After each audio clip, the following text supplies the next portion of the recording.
আগবঢ়াইছোঁ শিলচৰৰ পৰা আমাৰ সাংবাদিক আহাদুল আহমেদৰ এক প্ৰতিবেদন। প্রধানমন্ত্রী আবাস যোজনার জড়িয়ে দেশের প্রতিটো গড় পকীকরণ করার এক সপোন দেখিছে প্রধানমন্ত্রী নরেন্দ্র মোদীয়ে, কিন্তু দেখা গৈছে যে রাজ্যত এই প্রধানমন্ত্রী আবাস যোজনা রূপায়ণের ক্ষেত্রে বিভিন্ন দুর্নীতি সংঘটিত হয়েছে। আর মই এতিয়া উপস্থিত হয়েছো কাছাৰ জিলাৰ দলাই বিধানসভা সমষ্টিৰ পানিবৰা জিপিত।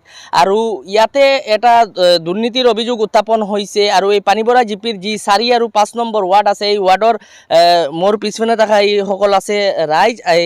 আৰু এই ৰাইজসকলে এতিয়া এটা গুৰুতৰ অভিযোগ উত্থাপন কৰিছে যে এই পানিবৰা জিপিত প্ৰধানমন্ত্ৰী আৱাস যোজনা ৰূপায়ণৰ ক্ষেত্ৰত বিভিন্ন দুৰ্নীতি সংঘটিত হৈছে। যিগৰাকী পঞ্চায়ত সভানেত্ৰী আছে তেওঁ এই দুৰ্নীতি সংঘটিত কৰিছে বুলি তেওঁলোকে এটা গুৰুতৰ অভিযোগ উত্থাপন কৰিছে। আৰু এই অভিযোগ মতে প্ৰকৃত হিতাধিকাৰীসকলক বঞ্চিত কৰি ইয়াৰে যিসকল ধনী লোক বা পঞ্চায়ত সভানেত্ৰী যিবিলাক আত্মীয় আছে এই লোকসকলে প্ৰধানমন্ত্ৰী আৱাস যোজনাৰ গড় পাইছে, কিন্তু প্ৰকৃত হিতাধিকাৰীসকলক এই প্ৰধানমন্ত্ৰী আবাস যোজনাৰ পৰা বঞ্চিত কৰা হয়েছে। আৰ ফলত তেওঁলোকৰ মাজত এক ক্ষোভৰ সৃষ্টি হৈছে। আৰু আপোনালোকে দেখি আছে যে ইয়াতে পুৰুষ মহিলা সহ প্ৰায় শতাধিক ৰাইজ ইয়াতে উপস্থিত আছে। তেওঁলোকে এই যি দুৰ্নীতি হৈছে এই দুৰ্নীতিৰ প্ৰতিবাদত তেওঁলোকে এতিয়া ওলাই আহিছে। মই তেওঁলোকৰ প্ৰতিক্ৰিয়া লোৱাৰ চেষ্টা কৰিম। আৰু মোৰ লগত ইয়াৰে এজন স্থানীয় ৰাইজ আছে, মই তেওঁৰ প্ৰতিক্ৰিয়া ল'ম।